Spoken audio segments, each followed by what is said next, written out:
Estamos informando seus seguidores que você iniciou um vídeo ao vivo. Hã? Você vai usar a Bíblia? Vamos ver. Papai já deu uma palavrinha aqui. Amém.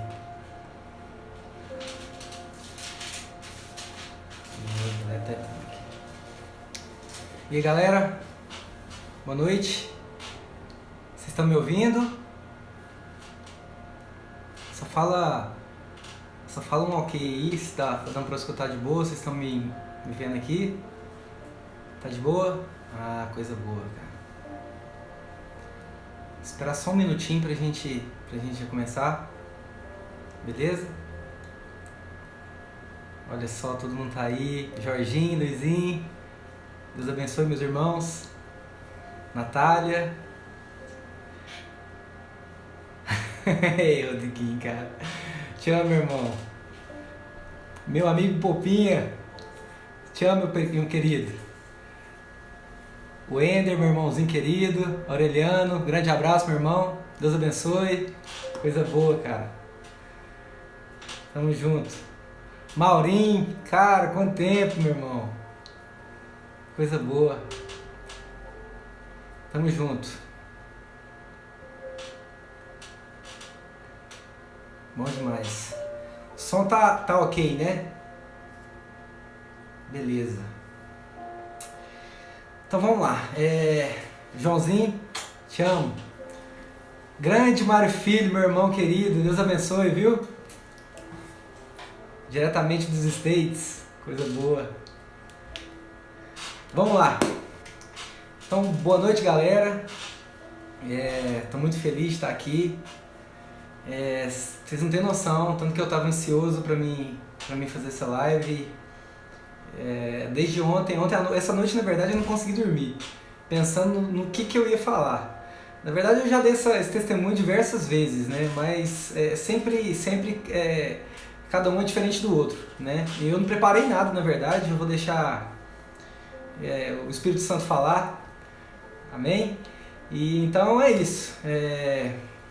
O propósito, na verdade, dessa live, hoje é a primeira de muitas que virão. Eu já faz um tempo que eu já estou me sentindo incomodado de começar a falar da palavra de Deus para as pessoas, e hoje a internet é um meio muito bom, né? Muito fácil de a gente fazer isso. E a minha esposa já tinha falado diversas vezes para mim começar a falar, e eu sempre, como é que eu posso falar? Eu estava correndo dessa responsabilidade, sabendo que eu tinha que fazer isso, eu estava correndo dessa responsabilidade. Daí um grande amigo meu, Tarcísio, que agora eu acredito que ele vai estar aqui também, já começou a levantar essa ideia de eu começar a falar da palavra de Deus. E de repente tudo que eu via começava a falar a respeito disso. Tudo, absolutamente tudo. Até que eu vi um vídeo bem rápido de acho que não é um pastor, não sei se ele é pastor, falando que a gente não deve reter aquilo que nos foi revelado. E eu entendi que aquilo foi pra mim, sabe? Porque o quanto Deus tem me revelado o amor dele, e eu preciso falar disso para as pessoas, né? Então hoje é a primeira de muitas lives que virão aí. Então a primeira tinha que ser o meu testemunho. Eu acho que eu preciso contar para vocês o que Deus fez na minha vida. E as outras é o seguinte: existem tabus no meio evangélico que precisam ser quebrados. E eu preciso mostrar para vocês que existe uma outra visão do evangelho que geralmente as pessoas de fora enxergam, entendeu? Então, vamos começar hoje com o testemunho, que a partir da semana que vem, no decorrer da semana, eu vou explicando para vocês o que eu estou pensando fazer, tá bom? Eu tenho certeza que vai ser bênção, tá? Mas antes da gente começar, vocês estão vendo essa setinha que estão embaixo aqui de vocês? É tipo um aviãozinho. Então, faz o seguinte, aperta nesse botãozinho aí e manda essa live aqui para no mínimo 10 pessoas, e escreve o seguinte, escreve assim: somente isso, se faz sentido para você, assista até o final. só escreve isso. Mande essa live aqui para 10 pessoas, tá bom?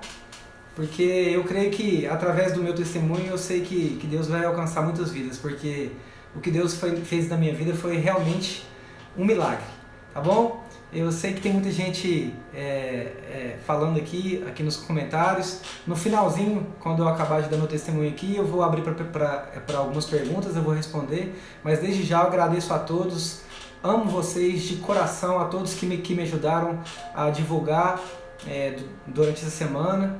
Tá? As pessoas que deram a ideia também, obrigado de todo o meu coração. Então eu agradeço primeiramente a Deus por tudo que Ele tem feito na minha vida. Tá bom? Vamos começar. Então, tudo começou dia 24/5/84, quando nasci lá em Goiânia, na maternidade Maio.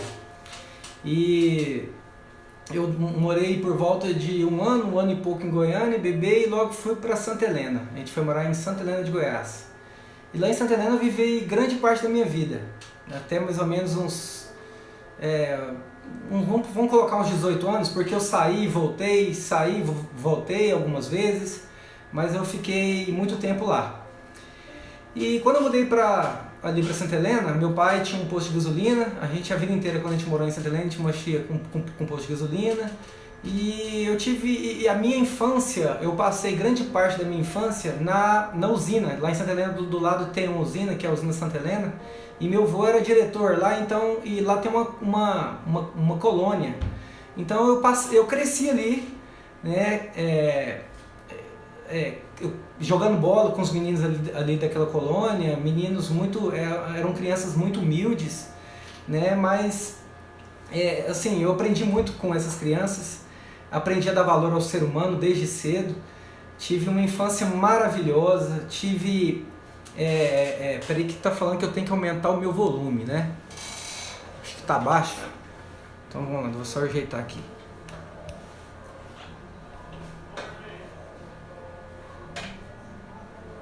Eu acho que agora vai. Então é o seguinte, eu passei essa infância a minha infância em Santa Helena, jogando futebol. Eu era muito esportista, sempre gostei muito de jogar bola, de natação. Vou fazer isso que a Roberta falou aqui. Eu vou desativar por um momento os comentários aqui e já volto, tá bom? Vamos ver aqui, só um segundo.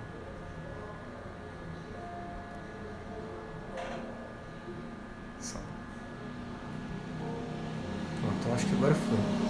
Então é o seguinte, tive uma infância muito boa, uma infância maravilhosa. Sempre fazendo muito esporte, jogando muito futebol, nadando. A infância lá em Santa Helena foi muito boa, porque era uma cidade muito pacata, tranquila. Fui criado na rua, jogando bola na rua, dentro de casa, na usina, andando de bicicleta. Hoje em dia a gente não vê muito isso mais, né? Então, assim, uma infância muito boa, muito tranquila. Estudei sempre nas melhores escolas. Meus pais me deram uma educação, assim, maravilhosa. Fui muito bem educado, eu sempre fui uma criança muito tranquila, muito educada. Foi as mil maravilhas, eu não tenho do que reclamar. Sempre o que eu queria, os meus pais me deram, assim, em abundância. Eu fui muito amado pelos meus pais, muito amado. Meus pais me deram muito amor. Hoje eu costumo falar que eu tenho muita facilidade de falar do amor de Deus, porque eu fui muito amado pelo meu pai. E quando a gente fala em Deus, a gente fala em Pai. Então eu tenho facilidade de expor isso, porque eu fui amado demais pelo meu pai e pela minha mãe. Tá? Essa live ela vai ficar gravada, tá, pessoal? Então é o seguinte, tudo tava correndo, como é que eu posso falar? Correndo perfeitamente bem, até mais ou menos uns 14, 15 anos de idade, quando estava aquele processo de transição da infância para a adolescência, ou como eu era muito curioso, tudo mais, a gente começa já a querer conhecer outras coisas e tudo mais, né? E logo eu comecei a querer tomar uma cervejinha, né? Bem de leve, bem tranquila. Como eu tinha... a gente, além do posto, a gente tinha um restaurante, então eu costumo falar que eu vivi mais tempo dentro do bar, era um bar na verdade, mais tempo dentro de um bar do que dentro de casa. Vocês vão entender por quê. Então assim, eu convivia com isso pra mim era normal na parte da noite, né? Eu estudava na parte da tarde e muitas vezes eu saía da escola e ia pro bar que o meu pai tinha, que era do lado do nosso posto. Então eu convivi com isso, muita bebedeira, meu pai bebeu sempre, muito a vida inteira. E com isso a gente toma isso como exemplo. Eu não estou colocando a culpa nele, jamais. Mas querendo ou não, quando a gente vê, a gente tende a fazer a mesma coisa, né? Então eu comecei a beber. E no começo é as mil maravilhas, né? É gostoso, é bom demais com os amigos, a gente ri, se diverte e tudo mais. Mas isso nunca para aí, né? O problema do álcool é isso, que ele sempre te leva a alguma coisa, né? Eu tô falando, assim, você pode começar uma cerveja, ele te leva para uma vodka, para um uísque, alguma bebida mais pesada, mais que tem mais álcool, né? Então eu fui indo de degrau em degrau. E logo, mais ou menos com 14, 15 anos, eu experimentei os meus primeiros cigarros. Eu detestava cigarro, detestava. A vida inteira eu falei que eu nunca ia fumar.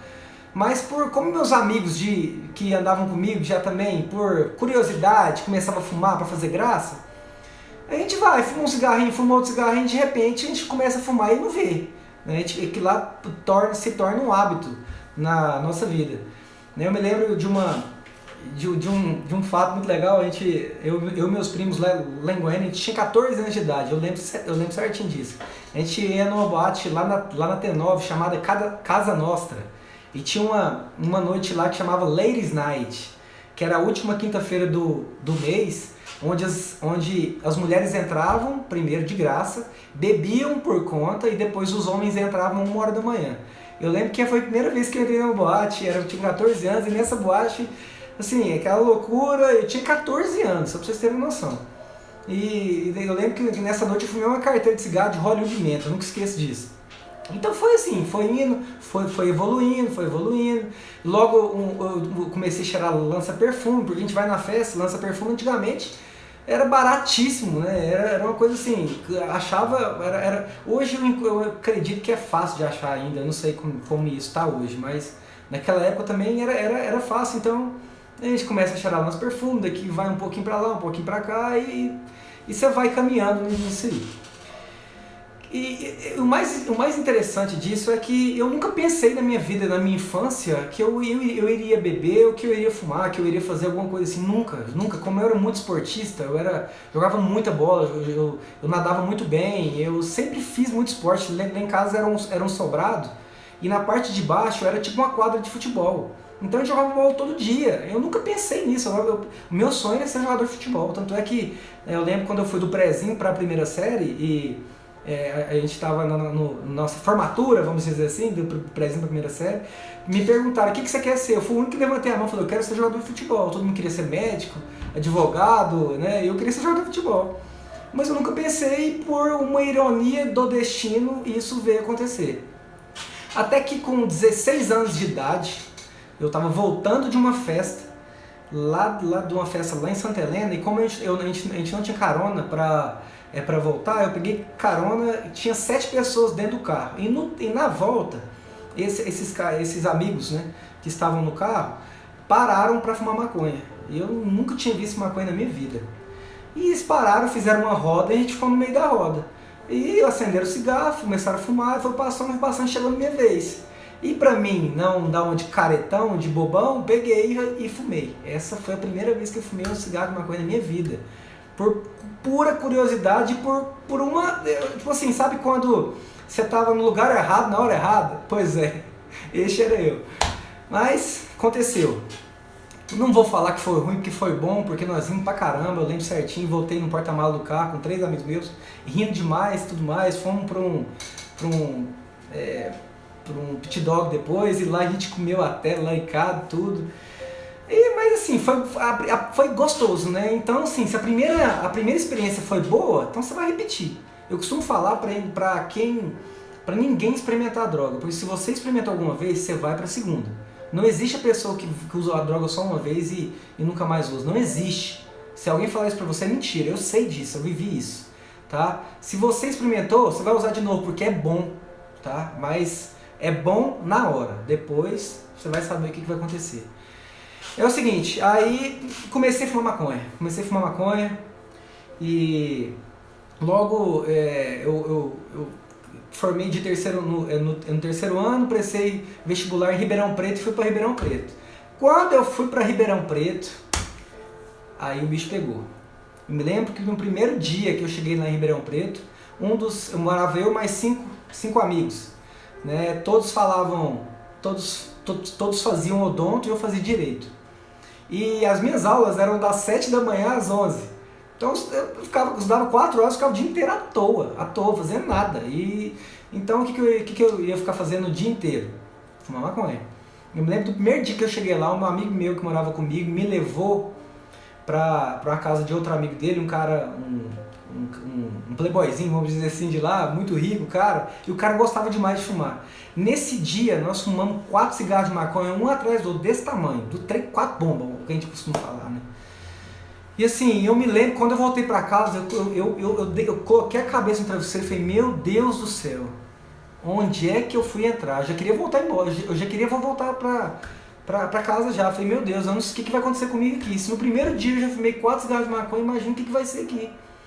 Mas sabe o que a droga faz? A droga faz você ficar com peso na consciência só na hora, quando acaba. Quando acaba a droga, vem aquele peso da consciência, o que eu fiz, eu não devia ter feito isso, eu acabei com o meu dinheiro, eu tô de ressaca, não, eu pude ter feito isso, nossa, eu magoei minha mãe, magoei meus amigos. Então você começa a pensar nisso tudo, mas no outro dia, quando você acorda, acabou. Você não lembra mais de nada, de absolutamente nada. Então você volta a usar novamente. Foi justamente isso que aconteceu comigo. Eu estudava das 7 da manhã até as 11 horas da manhã. Quando eu chegava em casa, já arrumava o cigarro de maconha para almoçar. Eu fumava para almoçar, eu fumava para mim jogar videogame, eu fumava para mim ir na academia, eu fumava para mim jogar bola, eu fumava para mim jantar, eu fumava para mim dormir. Então tudo se tornou motivo para mim fumar maconha, tudo. Eu não fazia nada se eu não fumasse maconha. Eu não podia ir para faculdade se eu não fumasse, eu já acordava com um cigarro de maconha na boca. Então assim, cara, é loucura, loucura. O que aconteceu? Lá em Ribeirão Preto também foi quando eu conheci as drogas sintéticas. Porque isso aqui em Goiás, aqui ainda não existia muito isso aqui ainda. E como Ribeirão é uma cidade universitária de gente muito rica, então essas drogas, elas chegaram lá primeiro, isso era em 2002. E lá em Ribeirão Preto, foi a primeira vez que eu experimentei, a gente usava Dualid, que era um remédio para emagrecer, que a gente tomava para a gente ficar acordado. E também foi onde eu experimentei a primeira vez a bala, que é o LSD, o êxtase, né? E sempre, como são drogas psicodélicas, você fica louco, né? E eu gostei da onda, eu achei bom. E era novidade, e eu falei, nossa, eu vou chegar lá em Goiás, eu vou levar essa novidade pro pessoal, meus amigos, né? Eles não tinham noção do que era. E isso foi durante 6 meses, essa vida que eu levei foi durante 6 meses em Ribeirão Preto, até que meu pai teve um problema sério financeiro, eu tive que voltar para Santa Helena de Goiás. E eu voltei, e quando eu voltei, na verdade eu não voltei para Santa Helena, eu vim para Rio Verde. Quando eu vim aqui para Rio Verde, foi onde o bicho pegou. Por quê? Até então eu não conhecia cocaína.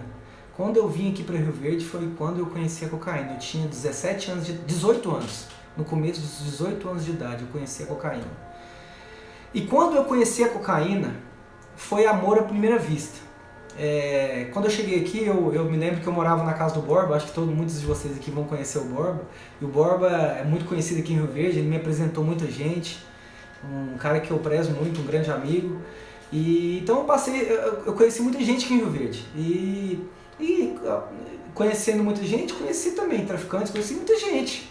Então, assim, eu conheci a cocaína, comecei a cheirar muita cocaína, eu amei, que lá foi amor à primeira vista, desde a primeira carreira que eu cheirei, que lá foi amor à primeira vista, porque, não sei se vocês estão percebendo aí, de vez em quando eu dou umas rateadas, eu sou um pouco gago. Tem um cara aqui do meu lado, agora eu vou mostrar pra vocês quem que é. E, então, a cocaína cortava, eu não gaguejava, quando eu cheirava pouco, tá? E Então eu conversava com todo mundo, me comunicava muito bem. Olha aqui, ó, o Mário Filho até tá falando aqui que ele se lembra dessa época. O Mário Filho andava, a gente já fez uns rolos junto, mas graças a Deus ele é um homem de Deus hoje. Glória a Deus, né? Então assim, conheci amor à primeira vista, cheirava sempre, mas sempre bebendo muito, sempre fumando muita maconha, tomando todo final de semana drogas sintéticas e agora também a cocaína.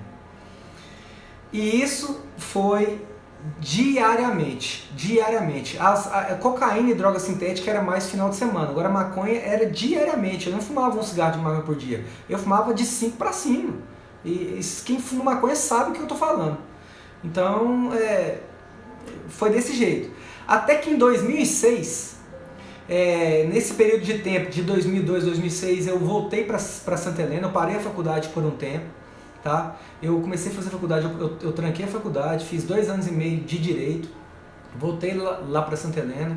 Foi um tempo muito difícil, porque meu pai quebrou total, a gente dependia dos meus avós até pra gente comer.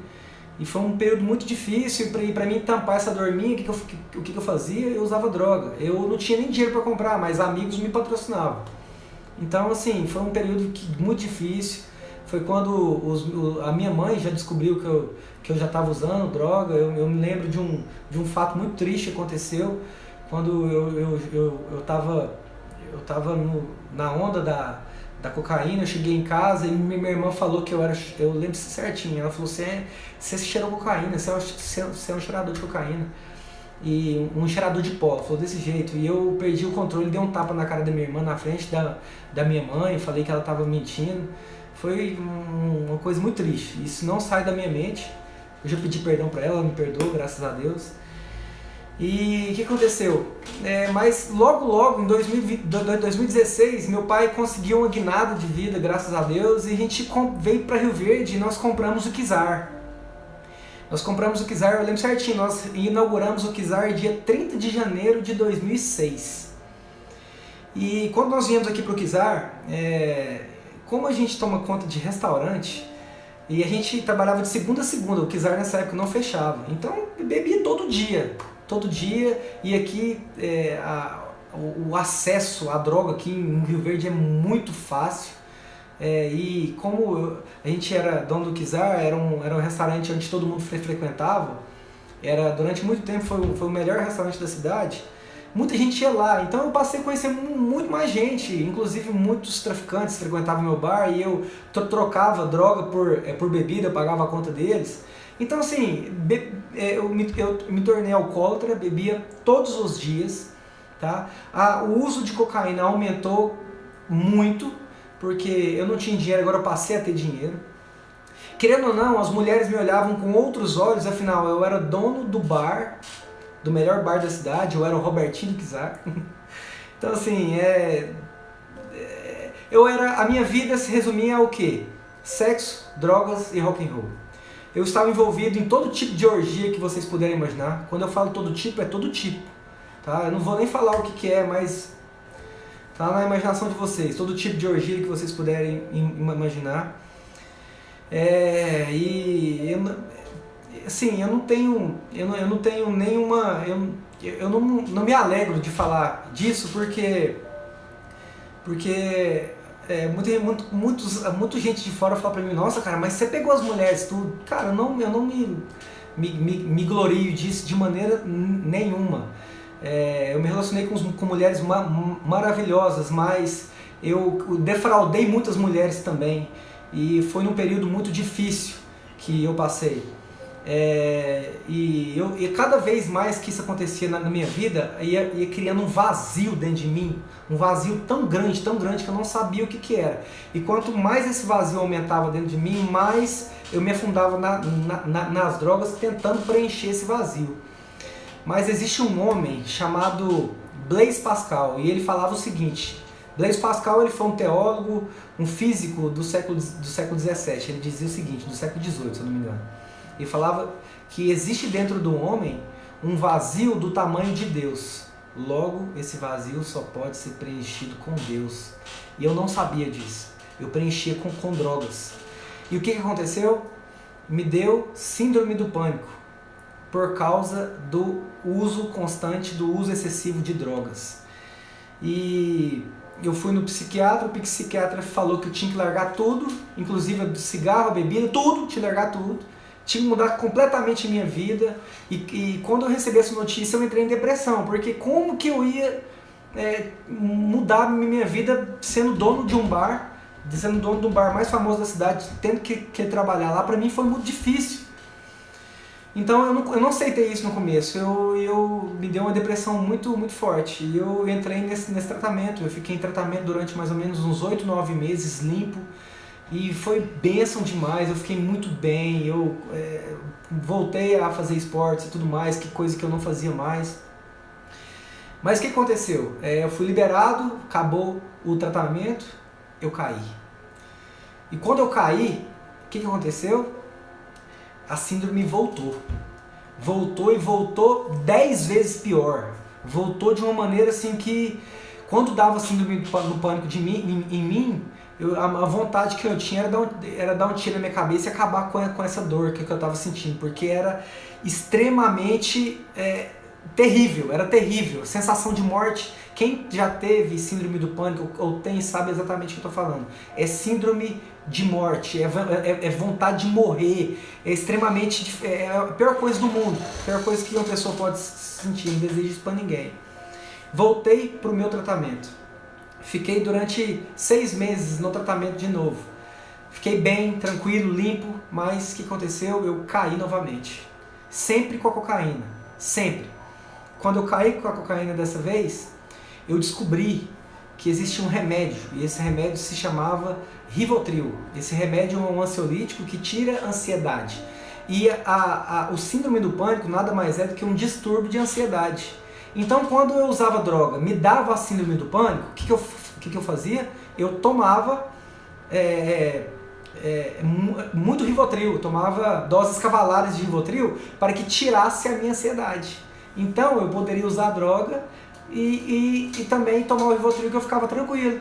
O que aconteceu? Além de agora eu voltar a ser alcoólatra, eu voltar a fumar, eu já fumava cigarro, maconha todo dia, além de eu usar cocaína, além de eu usar drogas sintéticas, tá? E isso era constante, porque aqui em Rio Verde antigamente era muito mais festa que antigamente, que a boate abria na quinta-feira, era quinta, sexta, sábado e domingo, então era sem parar. E o bar abria de segunda a segunda, então usava droga todo dia. O que aconteceu? Além disso, eu fiquei dependente de Rivotril. Olha só para onde a coisa tá caminhando. Isso sem falar que quando eu ia para Santa Helena, lá na casa dos meus avós, lá em Santa Helena, tem um campinho de futebol e tem um pasto lá do lado. E onde há pasto, há vaca. E onde há vaca, há esterco.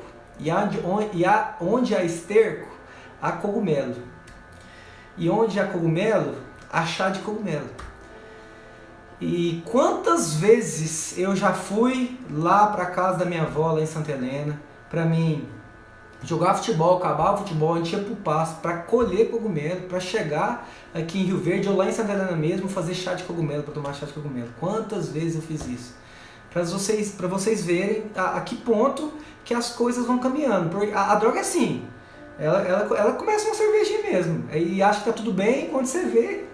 E foi justamente isso que aconteceu na minha vida. E não foi por causa de falta de carinho, de falta de amor, de auxílio familiar, de família, porque eu sempre fui muito família. Minha família, meus pais me deram todo o suporte possível. Todo o suporte possível. Não tem desculpa. Não é culpa de ninguém. É culpa da droga mesmo que faz isso com as pessoas. É justamente isso que acontece. Então, o que aconteceu? As coisas foram indo e a droga é o seguinte, ela vai se tornando cada vez, a dependência ela vai se tornando cada vez maior, ela vai progredindo cada vez mais, progredindo cada vez mais, eu usando cada vez mais. Aí comecei a sair na sexta-feira e a voltar no domingo, comecei a a fazer coquetéis de droga, no final de semana usar tudo que é tipo de droga, tudo junto, e cheira cocaína, e cheira bala, e cheira lança perfume, e fuma uma maconha, e não sei o que, e festa, e 3 dias virados, sem comer, e começou a ser desse jeito, É lógico que o convívio familiar já não era bom. Como o meu pai, eu não falei aqui pra vocês, meu pai era alcoólatra. Meu pai sempre foi um pai maravilhoso, quem conheceu meu pai sabe do que eu estou falando. Meu pai foi um cara excepcional, mas ele tinha esse problema, que era o problema da dependência de álcool. Meu pai nunca foi de usar droga, meu pai sempre foi alcoólatra. E meu pai, em 2001, não lembro, ele teve uma crise muito forte, ele descobriu que ele tinha cirrose. Então, a partir daí, a saúde do meu pai foi se degradando cada vez mais. Porque meu pai nunca parou de fumar, nunca parou de beber, nunca. O médico falou que ele não poderia mais beber, que lá para ele foi como uma ordem para que ele bebesse, e ele nunca parou de beber. E as coisas foram piorando cada vez mais. Quando foi dia 30 de julho de 2012, eu estava numa formatura de uma grande amiga minha, lá em Uberlândia, a Larissa Lerdo. E eu me lembro que minha mãe me ligou no sábado, que era o dia da formatura, dizendo que o meu pai estava numa festa e ele quando ele estava saindo da festa, ele estava muito bêbado, ele tropeçou, ele bateu a cabeça no chão e foi levado para o hospital. Ele chegou totalmente consciente no hospital, brincando, ele estava muito bêbado, os amigos meus levaram ele para o hospital, minha mãe estava junto, estava brincando até com minha mãe pediu para os meus amigos tomarem conta dele durante 5 minutos, que ele ia até o Kizar, fechar o Kizar. Isso eram umas 4, 5 horas da tarde, tá? Ela tinha acabado de abrir o Kizar. No tempo que ela foi lá para organizar o Kizar, ou para fechar o Kizar, não me recordo, para voltar para o hospital, meu pai começou a passar mal. Porque ele bateu a cabeça, deu um coágulo na cabeça dele, e o coágulo começou a se espalhar. Então começou a passar mal, entubaram ele. Logo já descobriram que era cirúrgico, que ele tinha que fazer. Então correram para o meu pai, para o Urso, lá em Santa Helena. Meu pai chegou no Urso, a gente chegou praticamente junto de Uberlândia, eu vim de Uberlândia, e ele foi de Rio Verde para Santa Helena, eu cheguei um pouco depois, porque minha mãe falou, corre que a situação é um pouco grave. E eu cheguei lá em Santa Helena, fizeram a operação do meu pai, a operação foi um sucesso, foi tudo bem. Mas o que aconteceu? Meu pai ficou um dia na UTI, mas como meu pai tinha problema de cirrose, meu pai depois da cirrose veio problema no pulmão, teve pneumonia, meu pai teve tuberculose, começou a dar problema no rim do meu pai também. O que aconteceu? Meu pai ficou um dia na UTI, no outro dia meu pai ele veio a óbito, ele faleceu. E é complicado falar, porque tem uma expressão que eu gosto sempre de usar, de falar, que eu falava, mas eu não sabia o que era, e eu pude viver isso na pele, que aquela expressão diz o seguinte: a gente perde o chão. E eu realmente naquele momento eu perdi o chão. Eu me lembro exatamente o momento que minha mãe, que o pessoal ligou 1h30 da manhã do hospital, e eu atendi o telefone da mulher, e ela deu uma notícia, falou que queria conversar com a minha mãe. Eu falei, eu sou filho do Roberto, aconteceu alguma coisa com ele? Eu falei, não, preciso falar com a sua mãe. Eu falei, só quero saber, o meu pai morreu? Aí ela falou, morreu. Naquele momento eu peguei o telefone, eu estava lá embaixo, eu subi as escadas, eu falei, mãe, acorda. Minha mãe estava dormindo. Eu falei, toma o telefone. Eu não me lembro de eu sair de baixo e subir a escada, não me lembro. Eu acordei minha irmã, falei, Rafaela, vem cá. Rafaela, vem aqui pro quarto. Minha irmã estava no quarto. Aí minha mãe começou a conversar com a mulher, eu lembro que o olho da minha mãe foi arregalando. E eu falei, mãe, o que aconteceu? Meu pai morreu? Meu pai morreu? Aí ela virou e falou assim, morreu. Naquele momento, é tão estranho, porque eu já sabia, mas eu precisava escutar minha mãe falar que meu pai tinha morrido. É uma coisa muito louca, eu não sei explicar o que é isso. Naquele momento, realmente, eu perdi o chão. Eu fiquei sem ponto de referência, sem tudo. Minha mãe e minha irmã entraram em desespero, ficaram completamente atordoadas. E naquele momento ali, eu acho que Deus já começou a fazer a obra da minha vida, porque Ele me deu uma força. Depois que eu vi minha mãe e minha irmã naquele desespero, que eu fiquei forte demais. Eu dei muito suporte para elas, porque elas sofreram muito. Foi um mês muito difícil, esse mês seguido. Para vocês terem uma ideia, foi um mês muito difícil. Eu não sei nem como é que eu posso falar isso para vocês, mas eu fiquei muito forte no começo, dei um suporte muito bom para minha mãe, para minha irmã, sabe? Nesse período de tempo eu não usei droga, sei lá o que aconteceu. Mas o que aconteceu, cara? Eu acho que a ficha ainda não tinha caído, que eu tinha perdido meu pai. Mas mais ou menos um mês depois, a ficha caiu. E quando a ficha caiu, que meu pai tinha morrido, eu caí junto. E aí eu fui pro fundo do poço. Isso foi em 2012. Eu fui pro fundo do poço. A partir daí, a minha vida foi uma vida completamente obscura, uma vida triste, uma vida que eu vou contar um pouco para vocês o que aconteceu. A partir daí eu comecei a cheirar cocaína praticamente todos os dias. Eu me tornei um filho extremamente rebelde. Minha mãe e minha irmã davam duro no quiser todos os dias. Eu não queria saber de trabalhar, eu só queria saber de usar droga.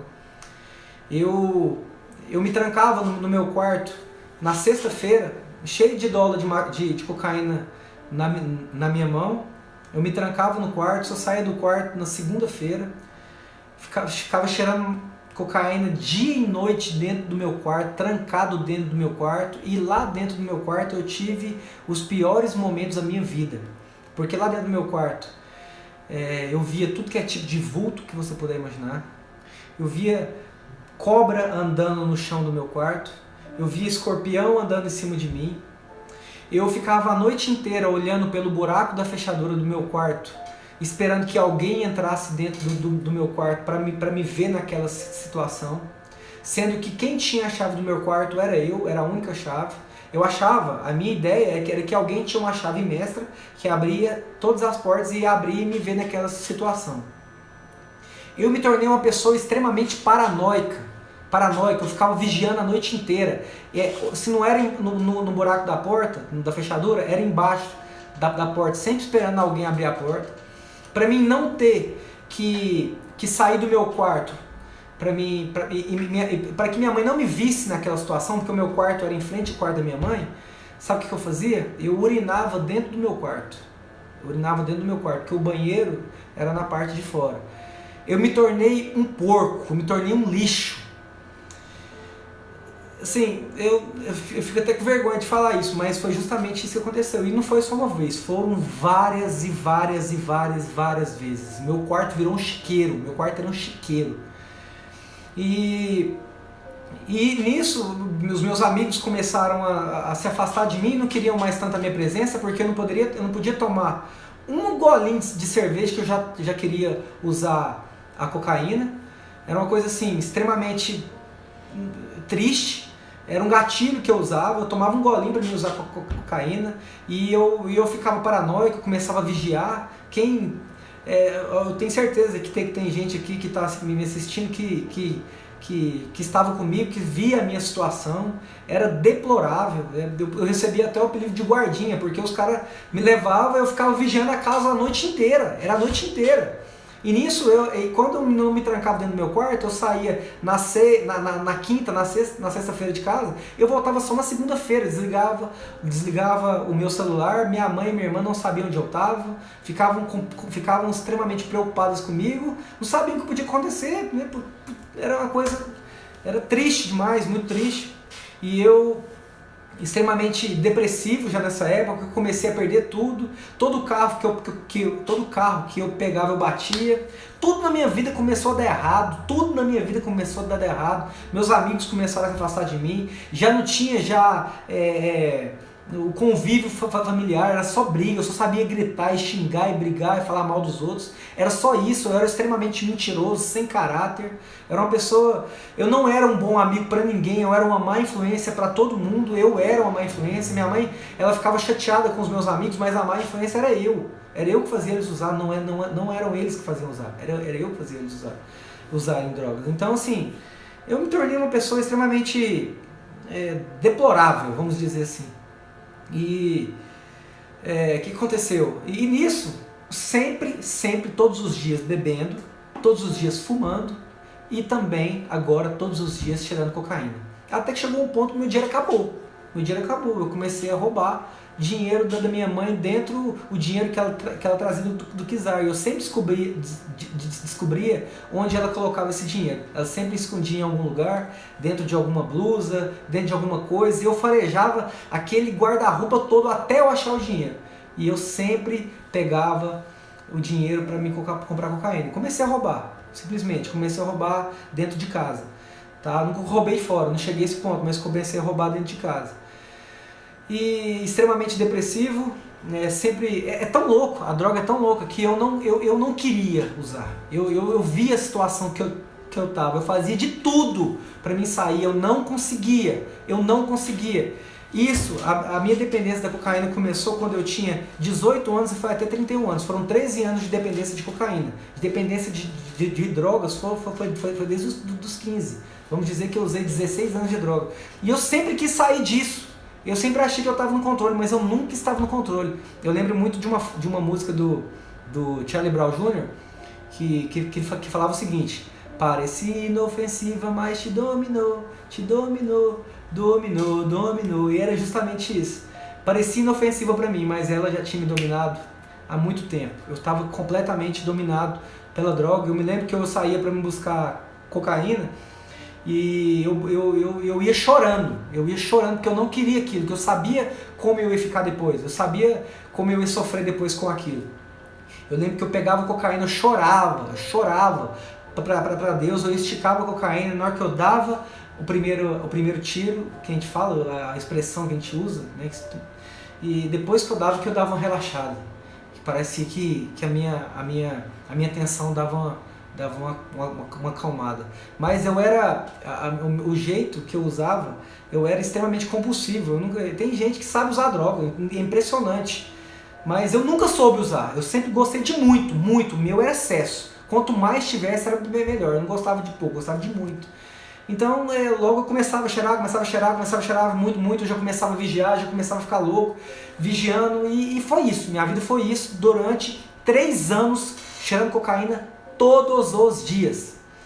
Aí tem um grande amigo meu, o nome dele é Ricardo. Ele ficou 5 anos lá em Londres. Antes dele ir para Londres, ele também usou muita droga comigo aqui em Rio Verde. Todo mundo vai conhecer ele aqui como Vermelho. Ele ficou 5 anos lá em Londres, ele voltou. E quando a gente voltou, eu lembro que eu fui na casa dele, ele fez uma festinha, né, porque ele tinha chegado e tudo mais. E naquele dia ele ficou 5 anos em Londres, saudade da gente curtir junto e tudo mais. Eu lembro que certinho, ele chegou numa sexta-feira, a gente ficou 3 dias engatado depois disso. E eu me lembro que quando ele chegou, ele me contou a história das irmãs dele. Ele tem 2 irmãs gêmeas.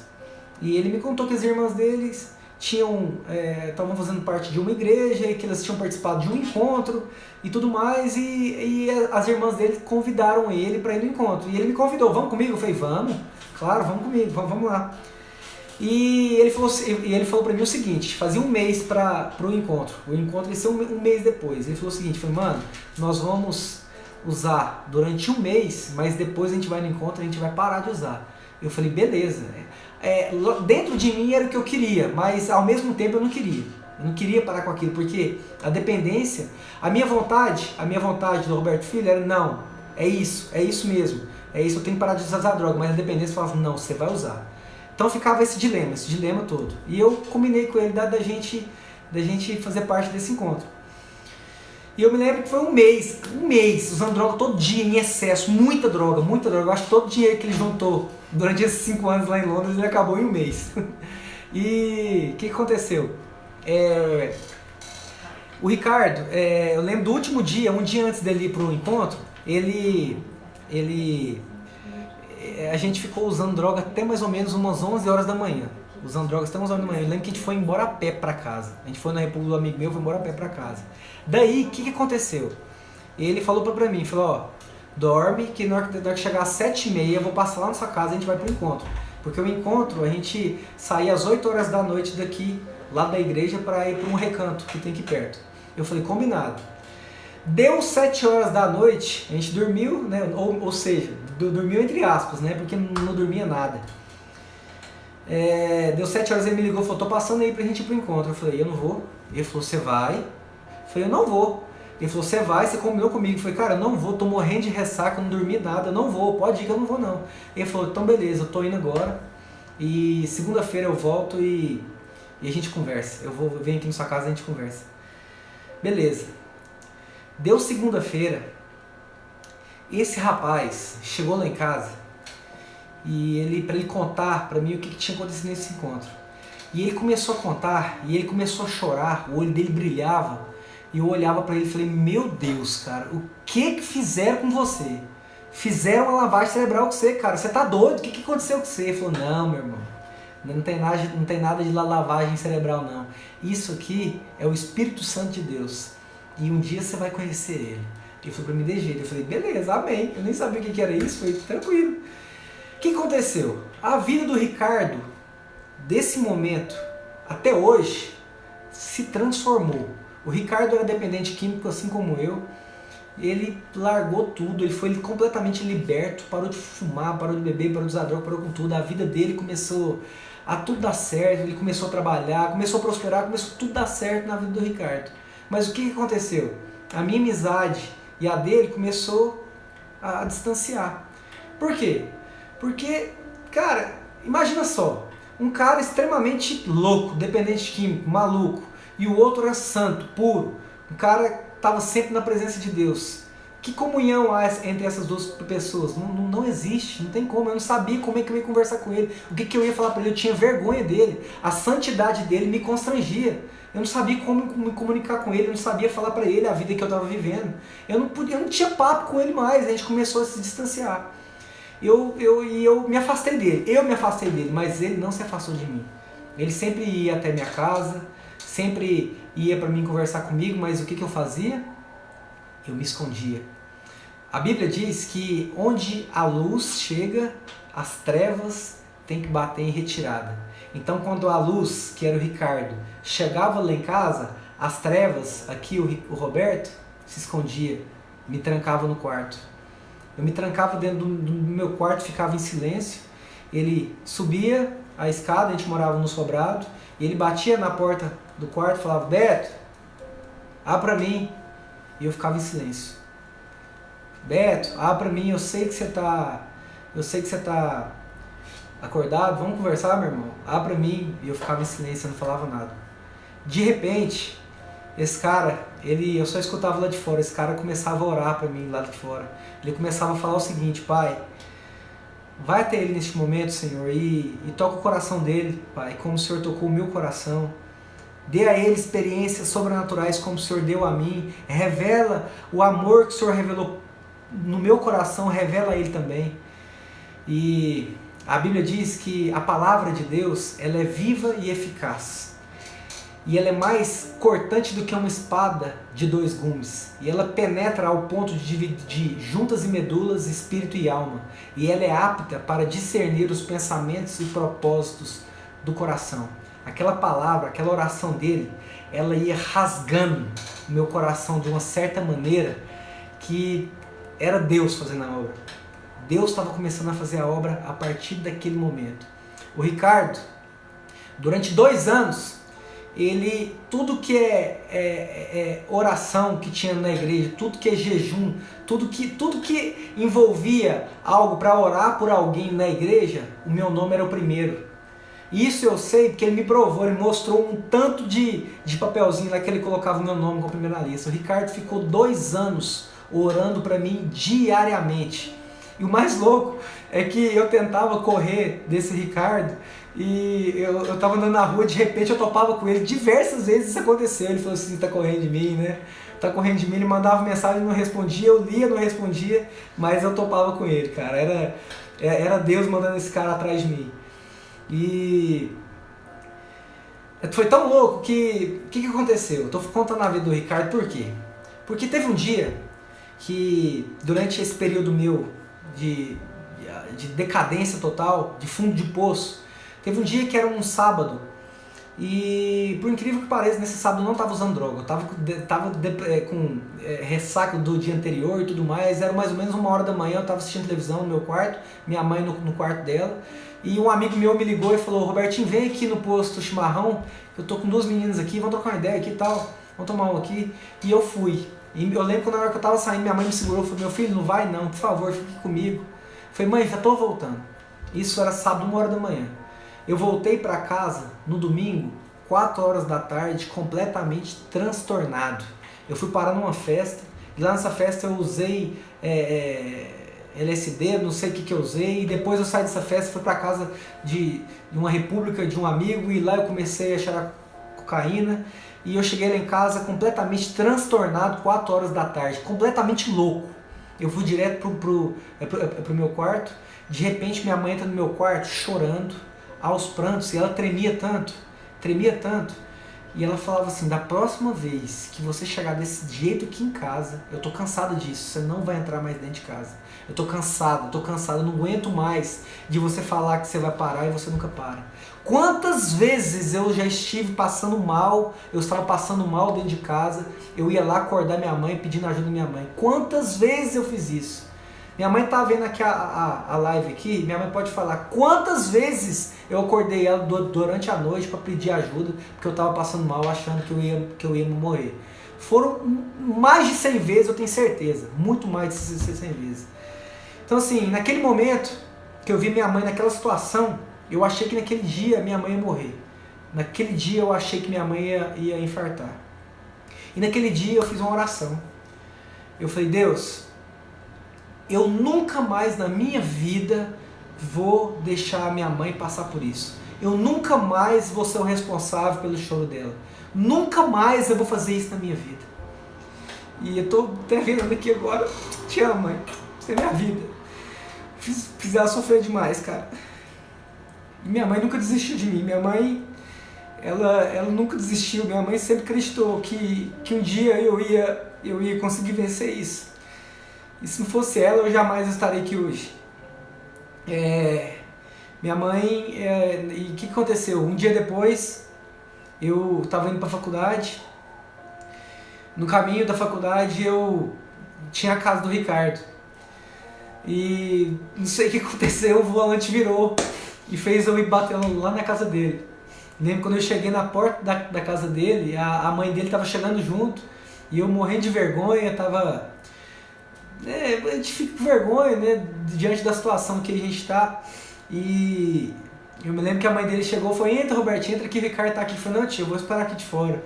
E ele veio lá de dentro de casa, ele me deu um abraço e falou assim: eu sabia que esse dia ia chegar, eu sabia que você ia estar aqui. E naquele dia ele orou comigo e me falou que tinha um encontro, perguntou se eu queria participar desse encontro. Eu falei: quero, cara, eu quero, eu preciso, senão eu vou morrer, eu não aguento mais, minha vida, eu não tô aguentando mais essa vida, me salva, cara, me ajuda. Ele falou: deixa comigo. E isso foi uma segunda-feira, numa terça, não me recordo. No domingo foi a primeira vez que eu entrei na igreja, numa igreja evangélica na minha vida, nunca tinha entrado. Eu fui criado numa família católica. E quando eu coloquei os pés dentro da igreja, foi como se eu sabia que aquele era exatamente o lugar onde eu devia estar. Era exatamente, aquele era o lugar, sabe? É como se Deus apontasse: meu filho, é aí mesmo, é aí onde você tem que ficar, é por aí mesmo. E eu entrei, eu me lembro exatamente ainda, olha pra você ver, né? Eu me lembro a palavra que foi ministrada no primeiro culto que eu estava lá, que foi quando o pastor Sérgio, ministrou sobre Peniel, e ele falando da escada que liga aos céus. Eu não me recordo, eu recordo perfeitamente desse dia. Eu me recordo do primeiro louvor que eu escutei, que foi um louvor que mudou minha vida, que é Maranata, do Ministério Avivar. Esse louvor mudou minha vida. E nesse domingo parece que ali já começou a obra de Deus na minha vida, porque eu fiquei tão feliz de estar naquele lugar. Fiquei: cara, que maravilha que é isso, cara, eu gostei demais disso aqui, né? Então, isso foi no primeiro domingo. Voltei no segundo domingo, eu já não estava usando drogas mais. A partir desse dia eu já não estava usando mais drogas, muito louco. Eu estava bebendo ainda, mas eu não estava usando droga. Fui no segundo culto. E no terceiro domingo, eu fui parar nesse encontro. E eu vou te falar, quando eu cheguei nesse encontro, lá Deus fez a obra. Porque lá eu fui, como é que eu posso falar? Lá eu fui, Deus mostrou a minha vida, desde do meu nascimento até aquele exato momento, Ele mostrou todas as fases da minha vida, Ele mostrou exatamente o que aconteceu.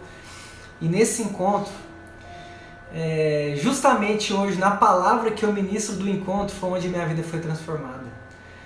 Foi naquele momento ali, foi uma palavra que chama amor de Deus, que Deus revelou o amor dele por mim, que Cristo morreu na cruz, que Cristo levou os meus pecados, que Cristo me perdoou de todos os meus pecados, porque eu tinha muita culpa.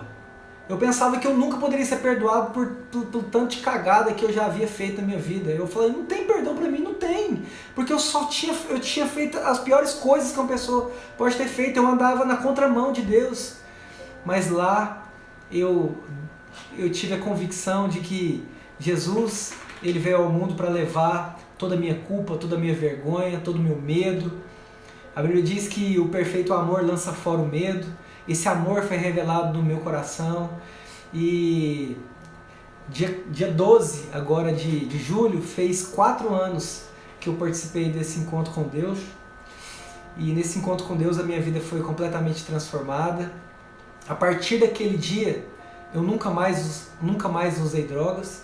A partir daquele dia eu descobri algo que eu não sabia, que é a presença de Deus. Eu posso falar pra vocês, eu já usei tudo que é tipo de droga que você puder imaginar na sua vida. Todas, eu já usei todas, inclusive crack, eu já usei crack também, usei todas. Mas não existe nada melhor, nada que nos satisfaça mais do que a presença de Deus, do que o amor de Deus. Não existe nada melhor na vida, não existe nada melhor na vida, não existe. É maravilhoso, o amor de Deus é maravilhoso. Aquele vazio que havia dentro de mim foi completamente preenchido. Hoje eu tenho uma paz, que é a paz que a Bíblia diz, que é a paz que excede todo o entendimento. Eu não sei explicar que paz que eu tenho hoje. Eu não sei explicar que paz que eu tenho hoje. E nesse encontro, vocês podem olhar lá no meu feed, lá eu deixei a última postagem que eu fiz, o encontro vai ter ele do dia 26 ao dia 28, agora se não me engano, dia 27 ao 29, não me recordo. Quem quiser participar desse encontro, não percam essa oportunidade não, sabe? Eu tô convidando todos vocês aqui, quem não participou, a participar. Eu não quero que vocês virem crente não, tá? Não é isso, não é esse o propósito. O propósito é que vocês tenham a experiência com Deus como eu tive. Quando você tem experiência com Deus, tudo muda. O meu medo, quando eu fui participar desse encontro, eu pensava o seguinte: eu nunca mais vou poder sair, eu nunca mais vou poder beber, eu nunca mais vou poder fazer isso, eu nunca mais vou poder fazer aquilo, porque a imagem que eu tinha do crente era essa. Mas essa imagem está completamente errada, isso não existe. A Bíblia diz que conhecereis a verdade vos libertará. Eu conheci a verdade, que é Cristo, a verdade me libertou e hoje eu sou livre. Hoje eu sou livre do pecado, hoje eu sou livre da droga, hoje eu sou livre de tudo aquilo que me fazia mal. Hoje eu tenho uma vida em abundância. Tá? Falta 1h40, eu vou finalizar aqui. Vem cá, eu quero só chamar esse rapaz aqui, porque foi esse rapaz aqui que pagou o preço pela minha vida. Te amo, esse aqui é o Ricardo. Esse cara aqui ficou 2 anos orando por mim todos os dias. Tá? E eu gostaria de mostrar eles aqui pra vocês, porque tenho certeza que na vida de vocês também tem um anjo como eu tive. Um anjo que orou por mim, que pagou o preço pela minha vida. E eu quero ser esse cara, e o Ricardo também quer ser esse cara para pagar o preço pela sua vida, para te mostrar a vida em abundância que Jesus nos oferece. Você quer falar alguma coisa? É interessante, né? A graça e a paz aí dos irmãos, que o amor de Cristo esteja com todos vocês. O interessante é que muita das vontades que a gente recebe do Senhor é incontrolável, né? A gente faz o que tem que fazer sem a capacidade de fazer e sem saber como faz. É muito louco isso. E não desista dos seus alvos, Não desista. O Senhor, Ele honra o justo. A oração do justo, ela tem poder. A justificação pela cruz que hoje habita no nosso coração. Está aí, testemunho do que o Senhor brota no nosso coração. Amém? O tempo está acabando. Beijo para todos. Quem tiver alguma... Obrigado pela presença de vocês, amo vocês. Quem tiver alguma pergunta pode me perguntar aqui no particular que eu vou responder. Beijo, amo vocês.